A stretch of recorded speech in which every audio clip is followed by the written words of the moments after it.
Hello, my fellow burbs. Guess who's recording instead of working on their schoolwork like they should be?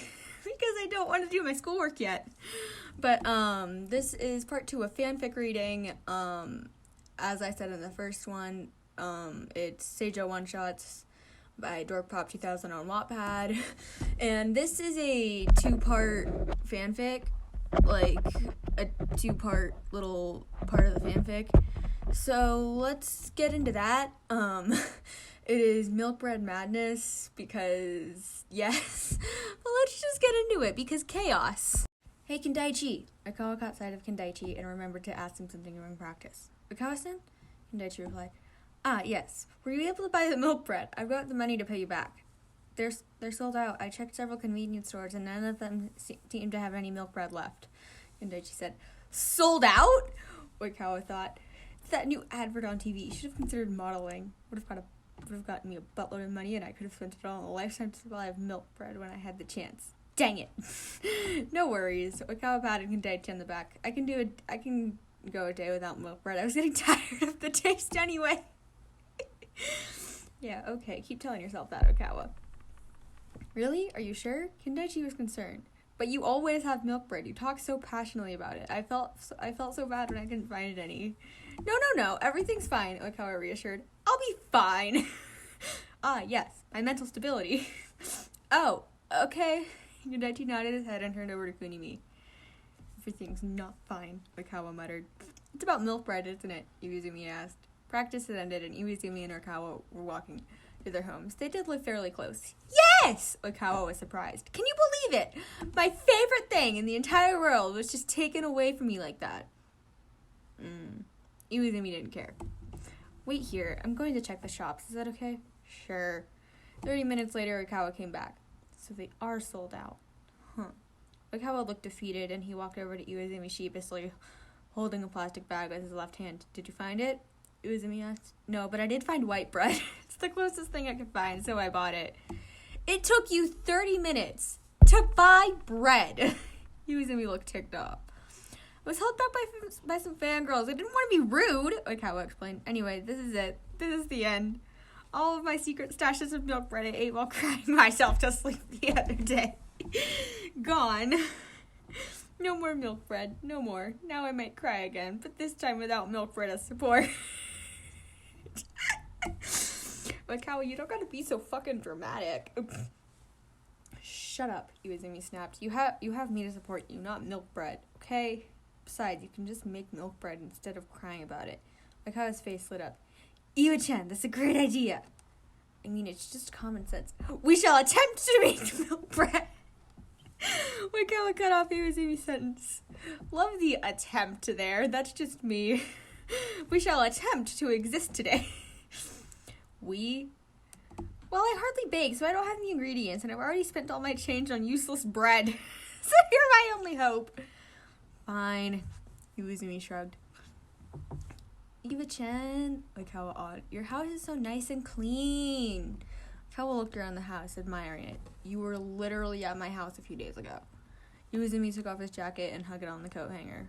But thanks, I guess. Akawa greeted Iwuzumi's mom in the living room and later entered the kitchen while Iwizumi was talking to his dad in the hallway. Akawa looked around the kitchen. He eagerly opened the drawers to see what was inside. He wanted to set everything up before Iwizumi entered. Bowls. Iwizumi whispered. Akawa whispered, trying to find opening the drawers one by one. Who keeps bowls in drawers? They go in cabinets, right? Drawers go in bowls go in cabinets. See, it was so frustrating trying to find stuff in someone else's house, let alone kitchen. Even though Akawa had visited Iwizumi a vast amount of times, it always took him a while to figure out where everything was. Finally! Akawa took out 2 bowls and placed them on the counter, then took out his phone from his pocket and searched up a recipe. Simple enough. He studied the recipe. They didn't have to wait a while for the dough to rise. But that wasn't a big issue. He placed his phone on the counter, too, and began to fetch the ingredients. Humming, he measured the ingredients using the electric scale. Time passed, and Iwizumi entered the kitchen, impressed. Wow, you're eager about this, huh? Akawa was standing proudly, hands on his hips, head up high, and wearing a floral apron. He had successfully gotten all the ingredients, which he measured, and had gotten the equipment out too. Are you proud of me, Iwa-chan? Oikawa gave Iwazumi a smug face. No, Iwazumi said while finding his apron. Oh, come on! Oikawa looked sad. I tried, didn't I? Iwazumi ignored Oikawa's question and walked over to the kitchen counter with all the ingredients. He peered over at Oikawa's phone, which was next to him, and checked if what was listed on the phone was what was in front of them. You forgot the yeast, dumbass. Iwazumi walked over to the other side of the kitchen to get it. I swear I put it there. It was a mistake. The rest is there. You also forgot the milk. How do you forget the milk when you're making milk bread? And we're making milk bread. Iwazumi asked while opening the fridge. And you asked if I was proud of you? Yes. Yes, I am proud of you for almost screwing up the entire bake. Iwa! Oikawa looked upset. I'm sorry, okay? Promise I will not screw up again. You know he's going to. We all know he's going to. That's like me saying I'm not gonna act like a crazy person again. Okay, he looked over at Oikawa's phone again. The first step. He read it and looked over at Oikawa. Right, I'll go get a cup. We need to add sugar and yeast to the milk, stir it, and let it sit for 10 minutes. Simple. I'll do that. You can do step 2, okay? Okay. Oikawa looked over at the recipe too. Let's see, I have to mix the dry ingredients next. Flour, sugar, and salt. Easy. While Iwazumi was focusing on the first step, Oikawa mixed the 3 cups of flour, quarter cup of sugar, and 1 teaspoon of salt very cautiously, trying to avoid any flour spilling out. To be honest, he just wanted to impress Iwazumi. He didn't want to mess up again. Now for the egg and butter. Oikawa got the egg and prepared to crack it in the bowl with the dry ingredients. Embarrassingly enough, this was his 3rd time cracking an egg. The other 2 times didn't go so smoothly. How is this only your 3rd time cracking an egg? I've been cracking eggs since I was like a child, like 4 or 5. I don't know. I don't know. Oikawa hit the egg on the edge of the bowl quite hard. Nothing happened. He hit it again, and still nothing happened. Each time he hit it harder and harder than the last. Ugh! Stupid egg! When will you not open? He was getting ticked off and rapidly banged the egg. Open! Open! Open! What the heck? Iwazumi turned over to Oikawa. Open! Open! Open! Open! Crack! Crack! Crack! Crack! Crack! Crack! He furiously beat the egg on the edge of the bowl. All of a sudden, as the eggshell was in contact with the bowl once more, it split into 2, letting the egg white and eggshell seep out. The raw egg made its way to the floor while creating a trail of egg white. As it reached the floor, the raw egg was dispersed all over and on Oikawa's shoes. Some egg had made its way into the bowl, but only a little. The rest was little pieces of eggshell sinking into the plain flour. Damn it! Oikawa wriggled his feet vigorously. My shoe! Iwazumi had seen the whole scene and quickly grabbed some kitchen towels. What the hell, loser cow? Iwazumi rushed over to the splattered egg and tried to clean it with the kitchen towel. Egg! The egg white is slipping into my shoes! I can feel it! It's in my socks! Yeah! Oikawa was panicking while trying to take off his shoes as fast as possible. Calm down, Oikawa! Iwazumi shouted. It's just an egg! Oikawa wasn't listening and was trying with all his might to take off the shoe. He pulled and pulled and pulled. What he didn't know what he was doing and accidentally kicked Iwazumi, who was trying to dispose of the egg-covered towels. Unfortunately, the towels were kicked into the air and landed on Oikawa's egg and face. Iwa-chan! This is chaos.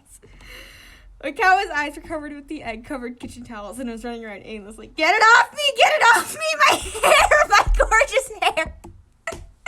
Calm down! He tried to follow Oikawa, but anywhere he went, Oikawa was already at the other side of the kitchen. Just calm down! Iwazumi talked to Oikawa with a softer tone. Everything's fine. Calm down. Let me take the towel off. Oikawa stopped once he heard Iwazumi soften his voice. He stood still. Iwazumi walked over slowly and gently removed the kitchen towel. Sorry for the sudden cut off there. My father got home and started screaming. But let's get back into this. Oikawa stopped once he heard Iwazumi soften his voice. He stood still. Iwazumi walked over and gently removed the kitchen towels. There. Oikawa smiled at the sight of Iwazumi. Once again, Iwazumi was there when he needed him the most. Iwa-chan. Iwazumi slowly took his phone out of his pockets. Stay still, Oikawa. There's still egg on your hair and face. Oh, okay. Iwazumi brought his phone upward slowly to his face. Stay back. Iwa-chan, what are you doing? Oikawa looked confused. Click. This is the picture, by the way. Okay, now I'm happy. Iwazumi put his phone back in his pocket. Now go have a shower. Your hair will stink soon. Wait, Iwa-chan, did I stutter? Okay. I'll go have my shower. Oikawa walked upstairs. Iwazumi smiled sinisterly. Now he looked at the picture he had taken of Oikawa. Nice. That's the end of it. I will try to upload the second part of this today. If I don't do it today, if my motivation crashes, I will hopefully do it tomorrow. Honestly, it depends on my motivation. I think I have enough motivation to do it today. So, yeah. They actually do make milk bread in part 2, don't worry. Okay, that's the end. As I just said, I will try to upload part 2 today. If I don't, I will definitely upload it tomorrow. It depends on my motivation. I will either force myself to record it tomorrow if I don't do it today, or I will record it today if my motivation lets me, if it doesn't crash. But, that's it for today. The fanfic is just fucking chaos. As I said, credits to DorkPop2000 on Wattpad. That's it. Thanks for watching. Love you guys. Bye.